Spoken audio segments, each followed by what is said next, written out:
കേരളത്തിലെ തദ്ദേശ തിരഞ്ഞെടുപ്പ് ഗോദയിൽ പ്രത്യേകിച്ച് പാലക്കാട് നഗരസഭയിൽ വലിയ കോളിളക്കം ഉണ്ടാക്കിയിരിക്കുകയാണ്. 50-ാം വാർഡിലെ കോൺഗ്രസ് സ്ഥാനാർത്ഥിയായ രമേശ് കെയെ സ്വാധീനിക്കാൻ ബി നേതാക്കൾ ശ്രമിച്ചുവെന്ന ഗുരുതരമായ ആരോപണം.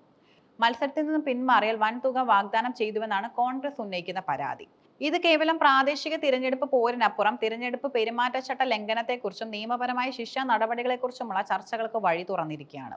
പാലക്കാട് നഗരസഭയിലെ 50-ാം വാർഡ് ഇത്തവണ ശക്തമായ ത്രികോണ മത്സരത്തിന് സാക്ഷ്യം വഹിക്കേണ്ടിയിരുന്നു. എന്നാൽ LDF സ്ഥാനാർത്ഥിയുടെ നാമനിർദ്ദേശ പത്രിക സൂക്ഷ്മ പരിശോധനയിൽ തള്ളിയതോടെ BJPയും കോൺഗ്രസും തമ്മിലുള്ള നേർക്കുനേർ പോരാട്ടമായി വാർഡ് മാറി. ഈ സാഹചര്യത്തിലാണ് കോൺഗ്രസ് സ്ഥാനാർത്ഥിയെ പിൻവലിപ്പിക്കാൻ ശ്രമം നടന്നുവെന്ന ആരോപണം ഉയരുന്നത്.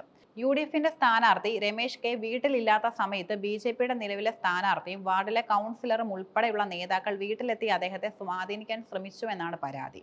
മത്സരത്തിൽ നിന്ന് പിന്മാറുന്നതിന് പകരമായി പണം വാഗ്ദാനം ചെയ്തുവെന്നും കോൺഗ്രസ് ആരോപിക്കുന്നു. വിവരം ലഭിച്ച ഉടൻ തന്നെ കോൺഗ്രസ് നേതൃത്വം വിഷയത്തിൽ ഇടപെട്ടു. VK ശ്രീകണ്ഠൻ MP രമേശിന്റെ വീട്ടിലെത്തി സംസാരിക്കുകയും തെരഞ്ഞെടുപ്പ് പെരുമാറ്റച്ചട്ടം ലംഘിച്ച സ്ഥാനാർത്ഥിയെ സ്വാധീനിക്കാൻ ശ്രമിച്ചതിന് BJPക്കെതിരെ ശക്തമായ നടപടി ആവശ്യപ്പെടുകയും ചെയ്തു.